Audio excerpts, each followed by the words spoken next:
आज मैं आपको पढ़ाने वाली हूँ ईवीएस का सेकंड चैप्टर, जिसका नाम है the inter relationships between living things.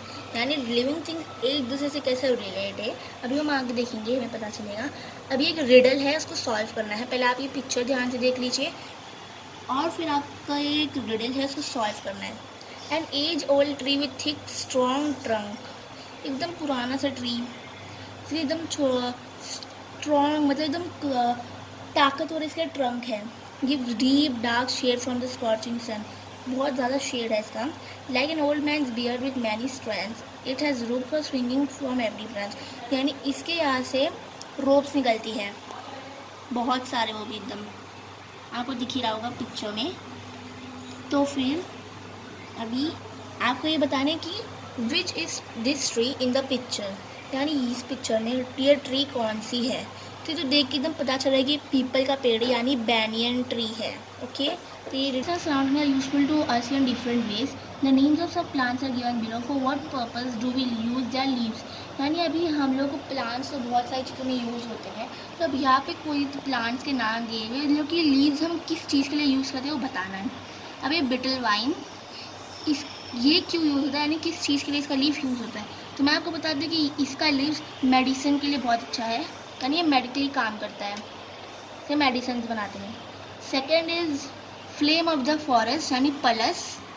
तो ये हम इसे यूज़ करते हैं ताकि स्किन प्रॉब्लम्स कम हो, स्किन प्रॉब्लम से कम हो, या कुछ स्किन प्रॉब्लम है तो इसके लिए यूज़ होता है। नेक्स्ट है फेनिग्रीक, यानी कि मेथी। तो मेथी तो वैसे हम खाने में ही यूज़ करते हैं और ये डायबिटीज़ को भी कंट्रोल करता है। फोर्थ इज़ वसाके, यानी अदुलसा।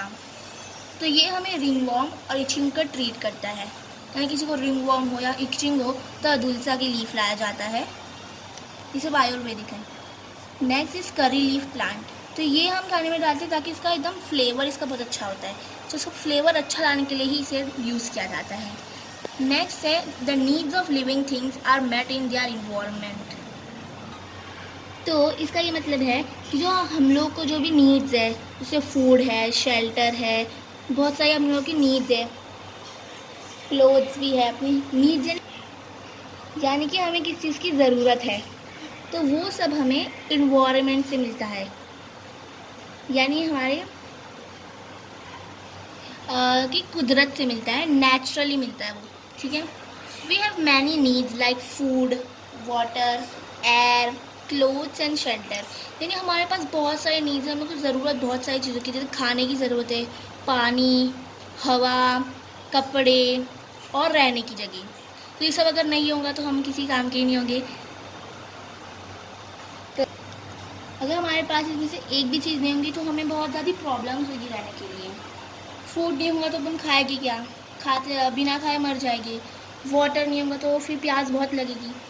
एयर नहीं होगा तो हम सांस ही नहीं ले पाएंगे। कपड़े नहीं होंगे तो हम पहनेंगे क्या, और घर नहीं होगा तो हमें सड़क पे रहना पड़ेगा। इसलिए ये सारी हमारे नीड्स हैं। All these needs are met in our surrounding. हमें कुदरत से ही ये सारी नीड्स मिलती है, बाहर से कुदरत, तो ये हमें नेचुरली मिलता है। In fact food, water and air are the needs of all living things. ये सबसे ज़्यादा जो नीड है हमारी फूड, वाटर एंड एयर, और इसे क्या कहते हैं, बेसिक नीड्स कहते हैं हमें से। यानी ये नहीं होगा तो कुछ भी नहीं होगा। तो ये हमारी एकदम बेसिक नीड है। खाना, पानी और हवा, ये हमें चाहिए ही चाहिए। ये सारी जो चीज़ें वो नहीं होंगी तो चलो हम जी तो पाएंगे कम से कम, लेकिन खाना, पानी और हवा नहीं रहेंगे तो हम जी नहीं पाएंगे। नेक्स्ट थिंग ये है कि they are all fulfilled in the environment, यानी हमें ये कुदरत से ही मिलता है, नेचुरली मिलता है। But there are difference in the needs of each kind of living things. यानी सब काइंड ऑफ लिविंग थिंग्स, यानी सब लोगों के अलग अलग नीड्स हैं, अलग अलग ज़रूरतें हैं। For example the water that a mouse drinks in an entire day would not be enough for an elephant even at one time.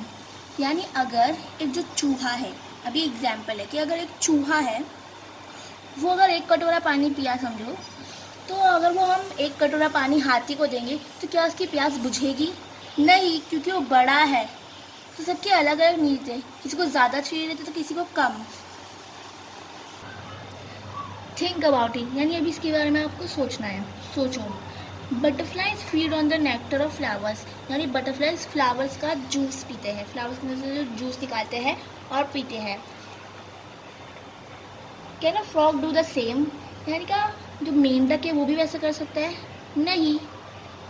A sheep eat the leaves of shrubs, एक झाड़ी shrubs उसका leaves खाता है sheep. तो can a tiger do the same, तो क्या tiger खाता है? नहीं। A fish can breathe in water but can pigeon do that, यानी फिश पानी के अंदर सांस लेती है, तो क्या पिजन पानी के अंदर सांस लेती है? नहीं। बुलरशेस ग्रो इन वाटर, यानी बुलरश है जो पानी के अंदर ग्रो होता है, एक्वेटिक है ये, पानी के अंदर उगता है। तो क्या lemon tree do that so, तो जो नींबू का झाड़ है वो पानी के अंदर उगेगा।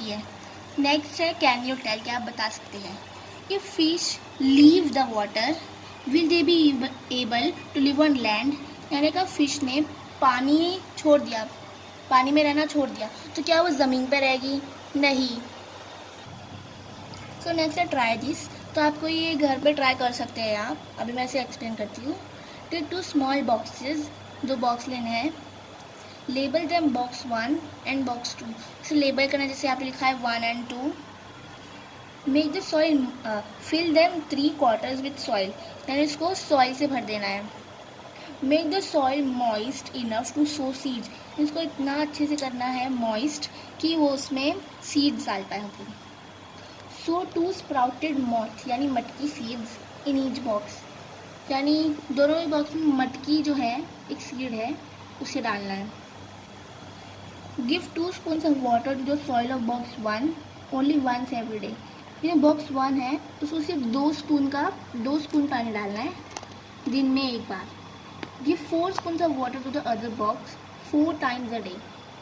अभी ये जो सेकेंड बॉक्स है तो आप इसको 4 चम्मच डालने पानी, ठीक है। और 4 चम्मच पानी डालने के बाद उसको 6 दिनों तक ये सब करना है आपको। व्हाट विल यू सी, आप क्या देखेंगे? The plants in box 1 are growing well, तो प्लांट्स बॉक्स 1 में है वो एकदम अच्छे से हो रहे, but the plants in the box 2 have begun to rot, ये जो प्लांट्स बॉक्स 2 में है वो एकदम खराब हो रहे, मुरझा रहे हैं। What does this tell us, ये हमें क्या बताता है?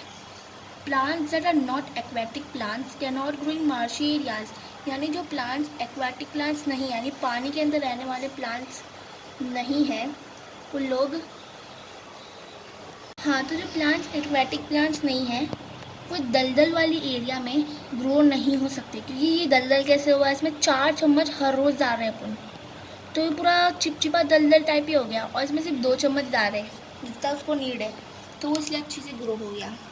If they get more water then they need they rot, यानी उसको हद से ज़्यादा पानी डाल देंगे तो वो ख़राब हो जाते हैं, यानी ये है कि जिसको जितना नीड है उतना ही देना चाहिए। Any type of living thing will be found only where its needs are fulfilled, यानी कोई भी लिविंग थिंग हो वो वहीं पर मिलेंगे जहाँ लोग की नीड यानी ज़रूरतें पूरी होगी। Next let's take the example of the tiger, यानी टाइगर का एग्जाम्पल लेंगे अभी अपन। अ टाइगर हैज स्ट्रिप्स, इसके यहाँ पर स्ट्रिप्स है, ऐसी लाइन्स है। A tiger lies in wait for its prey among tall grasses, ये लंबे लंबे जहाँ ग्रासेस होते हैं ना वहाँ टाइगर रुकता है ताकि उसका शिकार आए वो शिकार कर दे। Its prey can not see it in the grass because of the strips, यानी वो इसका जो शिकार जिस पे करने वाला है वो उसे देख नहीं पाता है क्योंकि इसके आंख पर से स्ट्रिप्स है और बड़े बड़े ग्रास में छुपा हुआ है, तो लोग को लगता है वो ग्रास ही है। There are animals like the deer, the nilgai and the bison in grasslands, तो ग्रास ही एरिया के बाद डियर रहते हैं, नील गाय, बाइसन रहते हैं। नेक्स्ट है When a tiger is hungry, it can feed on them, यानी जब टाइगर को भूख लगती है तो वो उन लोग का शिकार करता है और उन लोग को खाता है। For a tiger, there also needs to be a water hole nearby which never dries up even in summer, और टाइगर के लिए क्या चाहिए रहता है? एक पानी की जगह जो कभी भी सूखती नहीं है समर में भी, जैसे कि पानी दिख रहा है आपको, तो लोग को पानी की जगह भी चाहिए रहती है ताकि उसकी प्यास बुझ जाए। There must also be dense vegetation, tall grasses or caves in hills or mountains in the area so that a tiger can find shelter, यानी बड़े बड़े ग्रास होने चाहिए ताकि वो शिकार कर पाए, और केव्स होने चाहिए, गुफा होनी चाहिए, डेंस होने चाहिए जहाँ पे टाइगर रह पाए। A tiger inhabits an area where all these things are available. तो टाइगर वही एरिया में रहता है जहाँ पे ये सारी चीज़ें अवेलेबल रहती है। So the next is can you tell, क्या आप बता सकते हैं? From where do we get silk, यानी हमें सिल्क कहाँ से मिलता है? तो सिल्क हमें मिलता है ककून ऑफ सिल्क वॉर्म से, यानी सिल्क वॉर्म का जो ककून होता है उससे हमें सिल्क मिलता है। How are trees useful for monkeys, यानी मंकियों के लिए ट्री का किस यूज़ होता है? तो पहली बात तो मंकी उस पर लटकते हैं, सेकंड उस पर लोगों को फ्रूट्स मिलते हैं, तो इसलिए लोग के ट्री यूज़फुल रहता है। अगर आपको लगता है और कुछ है तो आप कमेंट्स बॉक्स में ज़रूर लिखिए। How are trees useful for birds, यानी ट्री बर्ड्स को क्यों यूज़ होते हैं?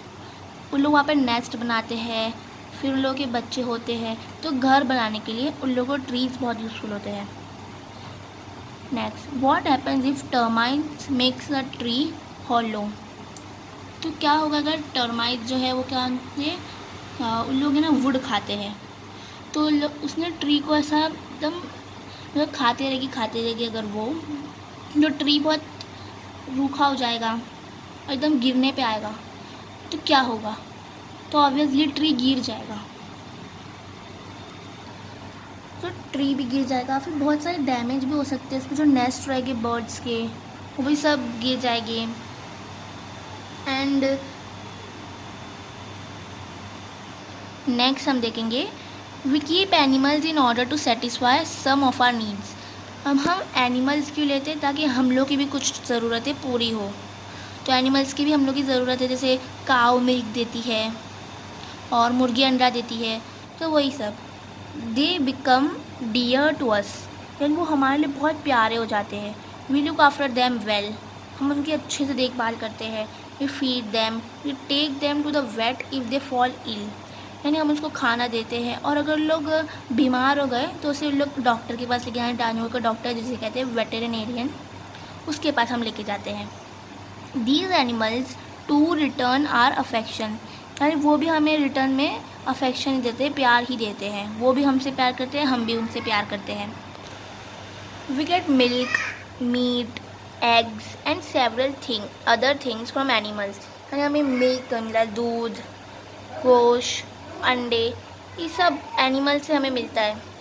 सम animals are useful for carrying burdens और ड्राइंग कार्ट्स, यानी लोड्स उठाने के लिए, और कार्ट्स यानी घोड़ा गाड़ी, और जैसे अभी बर्डन्स उठाने के लिए हम डोंकी को यूज़ करते हैं, और कार्ट्स है जैसे कि घोड़ा गाड़ी है, फिर बुलक कार्ट्स है।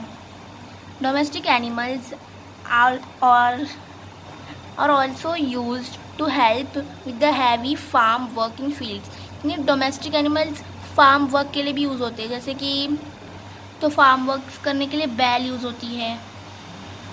Next, dogs guard our houses, sheep give us wool, यानी डॉग हमारे हाउस को गार्ड करता है, एक गार्ड की तरह वो रहता है।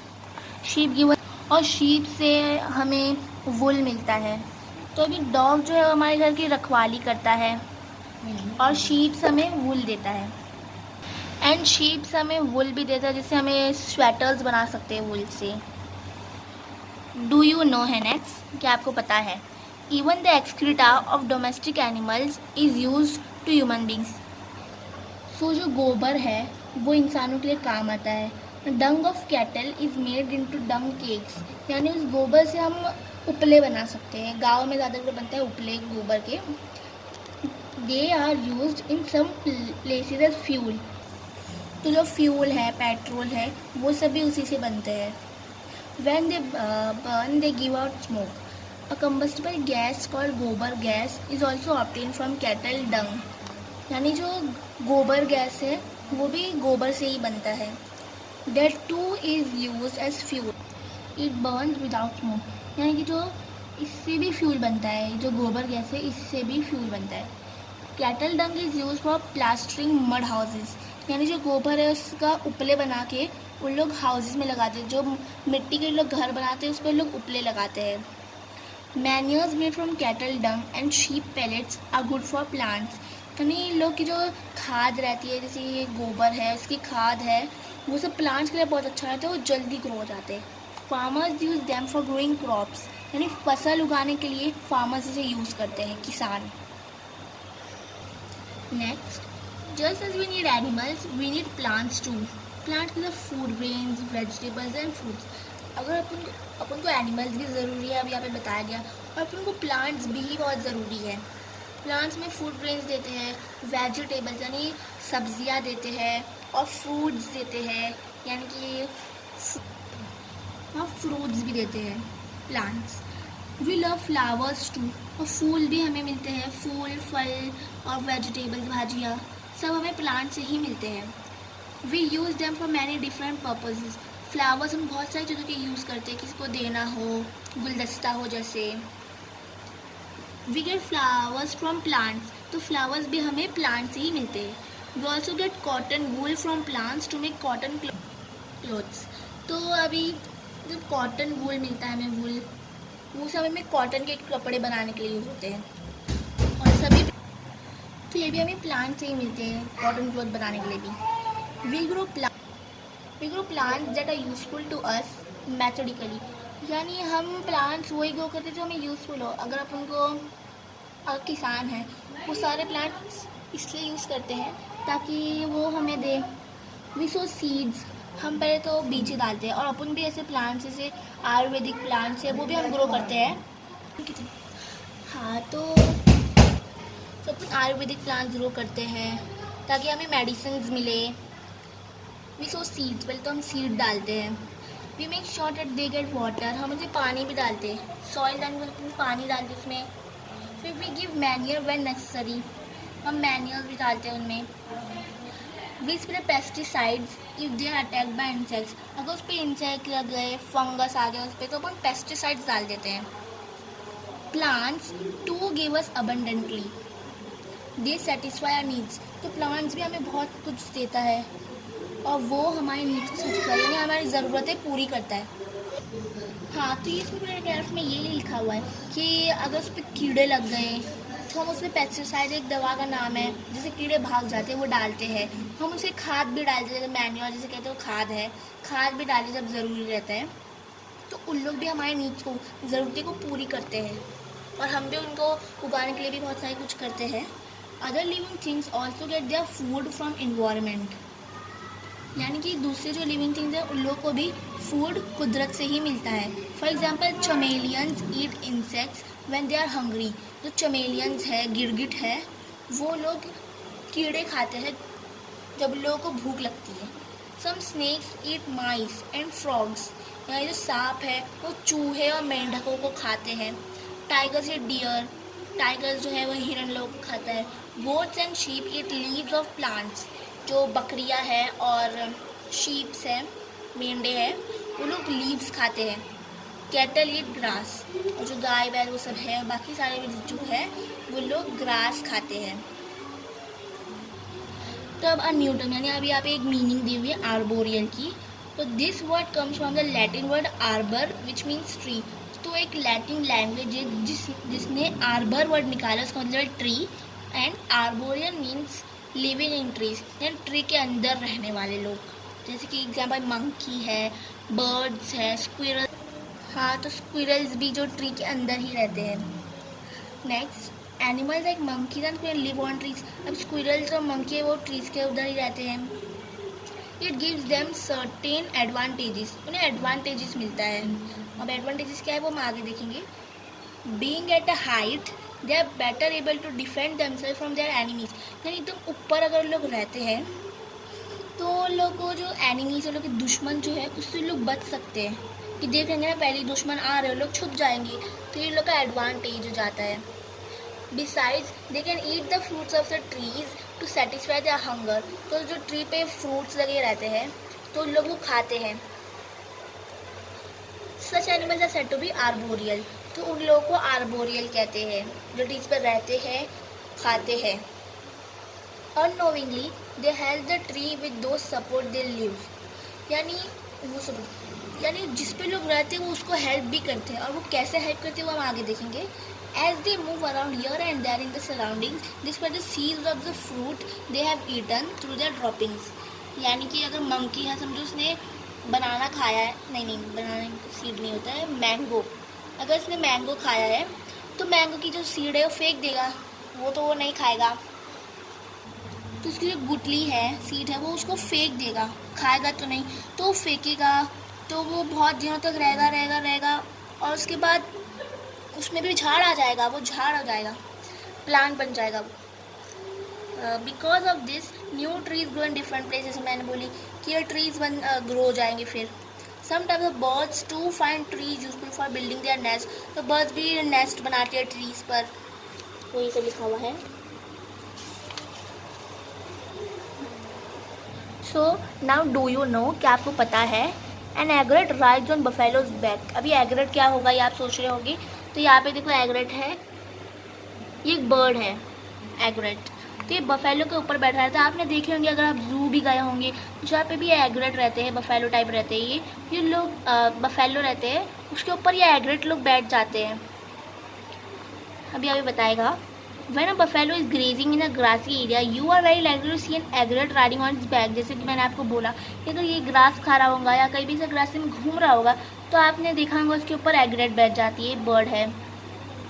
What could be the reason of that? अब ये क्यों बैठती है उसके ऊपर, तो वो बताएगा यहाँ पे। A certain kind of egret feeds on different kinds of insects। ये जो एग्रेट है बहुत अलग अलग इंसेक्ट्स को खाती है, कीड़े मकोड़े खाती है। Grass is full of all kinds of insects, तो जो ग्रास है उसके अंदर बहुत सारे इंसेक्ट्स है। Next, but because they are hidden in grass the egret can not see them and catch them. तो ये लोग ग्रास के अंदर छुपे हुए रहते हैं इंसेक्ट्स लोग, तो एग्रेट है वो उन लोग को देख नहीं पाती है और पकड़ नहीं पाती है। As a buffalo treads on the grass, it frighten the insects which fly out of the grass। यानी जब ये ग्रास खाने जाता है तो ये तो बहुत बड़ा है, तो उसको देख के इंसेक्ट्स सब डर जाते हैं और उड़ने लगते हैं, तो वैसे ही ये एग्रेट खा लेता है। तो आपको रीज़न तो पता चल ही गया होगा कि क्यों वो एग्रेट इसके ऊपर बैठती है। As next, the egret on the buffalo's back makes no mistake in swooping down to catch and eat them. तो वही मैंने आपको बोला कि वैसे वो उड़ते हैं तो वो उड़ के उन लोगों को खा लेते हैं, इंसेक्ट्स लोगों को। In June black clouds make the appearance, यानी जून में ब्लैक क्लाउड्स आ जाते हैं, काले ढग आ जाते हैं। The rainy season is a short way away, यानी रेनी सीजन बस कुछ ही देर दूर रहता है। By this time we begin to get jack fruits, jamun, java plums and karavandas. यानी हमें इस टाइम पे जैक फ्रूट्स मिलते हैं, जामुन्स मिलते हैं और करावंदास है वो मिलता है। The seeds of grass and other plants lie scattered all over the ground. ये जो सीड्स होते हैं वो हर जगह फैल जाते हैं। This sprout and start growing as soon as it begins to rain, यानी वो भी फूटते हैं और ना बढ़ने लग जाते हैं जैसे कि बारिश होने लग जाती है। इट बिकम्स ग्रीन एवरीवेयर, तो बारिश होती है तो जैसे कि मैंने आपको पहले ही बता चुकी हूँ कि उन्हें सनलाइट की भी ज़रूरत है, एयर एंड वाटर की ज़रूरत है।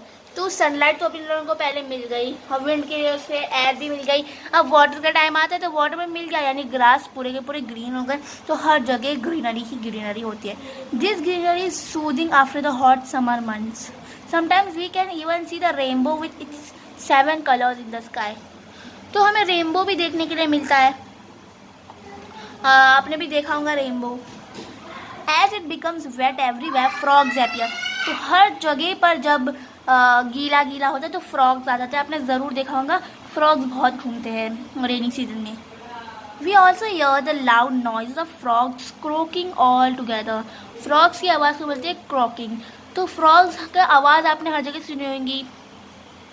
As the rainy season end it is time for winter to make a come back. जैसे ही रेनी सीजन बंद होता है वैसी ही विंटर आ जाता है। It gets colder and colder, एकदम ठंडी लगती है। This is not good for the frogs, तो ये फ्रॉग्स के लिए अच्छा नहीं है। They go deep under the ground for long period of slumber which last for 7 or 8 months। तो एकदम नीचे चले जाते हैं, एकदम अंदर चले जाते हैं, जैसे कि मैंने आपको ये वाले क्वेश्चन में बता चुका था इसमें कि फ्रॉग्स कहाँ चले जाते हैं, तो इसका आंसर मैंने आपको बताया कि एकदम नीचे चले जाते हैं। सो ये एकदम डीप चले जाते हैं 7 to 8 मंथ्स तक। We depend on agriculture for food. हमें एग्रीकल्चर यानी फसल उगाते हैं, ग्रो करते हैं, उसकी ज़रूरत है खाने के लिए। The different season summer winter and the monsoon are a time for doing different task in the field. तो समर विंटर एंड मानसून ही यूज़ होता है डिफरेंट टास्क बनाने के लिए फील्ड्स में। यानी कि समर जब आते हैं तो सनलाइट मिलती है, उससे क्रॉप्स थोड़े ग्रो होने लगते हैं। फिर विंटर आते हैं तो हवाएं चलती रहती है, तो उससे भी क्रॉप्स को हवा मिल जाती है, तो सनलाइट और एयर इन लोगों की नीड्स तो पूरी हो गई। अब मानसून में इन लोगों को वाटर मिल जाता है, जिसकी थर्ड नीड भी पूरी हो जाती है, तो वैसे ही क्रॉप्स बहुत अच्छे से ग्रो हो जाते हैं। तो इसलिए समर विंटर और रेनी सीजन में ही क्रॉप्स ग्रो होते हैं ज़्यादातर। अब व्हाट वी हैव लर्न, अपन जितना भी पढ़ा है वो यहाँ लिखा हुआ है, शॉर्ट नोट्स टाइप है, शॉर्ट नोट्स में लिखा हुआ है। The needs of all living things are met in environment. तो हमारी जो भी नीड्स है, अपना जो भी ज़रूरत है वो कुदरत से ही मिलेगी। The difference in the needs of different living things, सबके अलग अलग नीड्स, जैसे कि अभी प्लांट्स की देख लो, 3 चीज़ें ज़रूरी रहती है उन लोगों को, एयर, वाटर एंड सनलाइट। और जानवरों के भी अलग अलग चीज़ें जो अपने पढ़ चुके हैं पहले ही। Some arboreal animals like monkeys and squirrels live in trees and feed on them। यानी arboreal animals मैंने आपको मतलब बता दिया है कि arboreal animals जिसके मंकी है और स्क्विरल है वो ट्रीज में रहते हैं और वहीं पर उन्हें खाना मिलता है। Their dropping help trees to grow in new places। Some birds build their nest in trees। यानी वो जो भी सीड गिराते हैं, फेंकते हैं, उससे ट्रीज पैदा हो जाते हैं और जो बर्ड है वो नेस्ट में रहती है। Each type of living things thrives where all its needs are fulfilled। यानी जितने भी लिविंग थिंग्स है वो वहीं पर मिलते हैं जहाँ लोग की नीड्स यानी ज़रूरतें पूरी होती है। For example tiger live in grass land and aquatic plants live in water. Tiger grass के बाहर रहता है और एक्वाटिक प्लांट्स यानी कि पानी के अंदर जो प्लांट्स उगते हैं वो पानी में ही रहेंगे। Changes in season affect living things. Changes season में जो चेंजेस होते हैं वो लिविंग थिंग्स को अफेक्ट करते हैं। In winter trees shed leaves and animals coats grow thicker. यानी विंटर में जो लीव्स है, ट्री है, उसके लीव्स गिरने लग जाते हैं और सारे लीव्स उसके ख़त्म हो जाते हैं और एनिमल्स के जो कोट्स है, फर है, वो पूरे ठीक हो जाते हैं। At the start of summer trees get new leaves. तो समर जैसे स्टार्ट हो जाता है तो ट्रीज के पास न्यू लीव्स आ जाती है। In the rainy season it becomes green all round. Frogs appears and crops grow in fields. यानी रेनी सीजन में पूरा ग्रीन ही ग्रीन होती है, ग्रीनरी होती है एकदम। और मेंढक भी आ जाते हैं और क्रॉप्स भी अच्छे से ग्रो हो जाता है। नाउ यहाँ पे ऑलवेज रिमेंबर है, या आपको हमेशा याद रखना है, the environment changes with seasons. Living things have to adopt themselves to those changes. यानी जो इन्वायरमेंट है अपना वो सीजन्स के हिसाब से चेंज होता रहता है। जैसे कि पत्ते झड़ने लग जाते हैं अगर विंटर आता है, और ग्रीनरी हर जगह हो जाती है जब बारिश होती है, तो वही सब। तो लिविंग थिंग्स को उसमें रहना पड़ता है, उसके चेंजेस को अपनाना पड़ता है। तो यहाँ वो लिखा हुआ है और आपको ये हमेशा याद रखनी है। नाउ हम बढ़ते हैं क्वेश्चन आंसर्स की ओर। सबसे पहला हमारा है what's the solution question answers, और हम आपको क्वेश्चन आंसर देंगे। नेक्स्ट है Gurpreet has to go for a hobby class on hot summer afternoon. She needs to be told what to do protect herself from the heat। यानी जो गुरप्रीत है उसे hobby class के लिए जाना है, क्लासेस में जाना है, पर बहुत ज़्यादा गर्मी है। She needs to be told what to do to protect herself from the heat। यानी अभी उसको बताना है कि उसको क्या चीज़ लगेगी उसको हीट से यानी गर्मी से प्रोटेक्ट करने के लिए। सबसे पहली बात तो इसे तो उन्हें सन क्रीम लगेगा और उसे ग्लासेस पहनने पड़ेंगे, चश्मा पहनना पड़ेगा, हैट पहनी पड़ेगी और अम्ब्रेला भी अपने साथ लेके जाना पड़ेगा। अम्ब्रेला से हम पानी से ही बचते हैं और सन की लाइट से भी बच सकते हैं। और अगर आपको कुछ लगता है तो आप कमेंट बॉक्स में ज़रूर लिखिए। सो अभी जो थिंक एंड टेल और फाइंड आउट है ये तो मैंने अभी लिखी नहीं हूँ यहाँ पे। नेक्स्ट जो है वो आंसर द फॉलोइंग क्वेश्चंस है। तो how are plants useful to us, और इसका आंसर हमें यहाँ है।